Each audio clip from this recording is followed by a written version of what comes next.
चालाक चिड़िया। एक चिड़िया थी, इसका नाम चुंची था।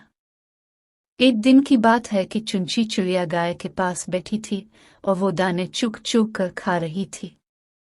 अचानक गाय ने गोबर कर दिया और चिड़िया इस गोहर में दब गई और वो अलिफड़ ना सकी। और दूसरी तरफ से एक कुत्ता आया। चिड़िया ने इससे कहा कि भाई कुत्ते, मुझे निकाल। कुत्ते ने कहा कि मैं अगर निकालूंगा तो मैं तुझे खा लूंगा। चिड़िया ने कहा हाँ, खा लेना।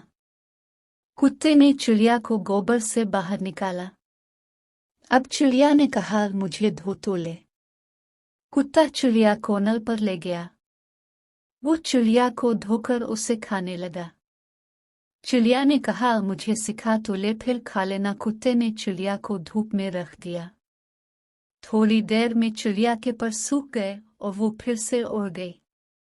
कितमना देखता रह गया।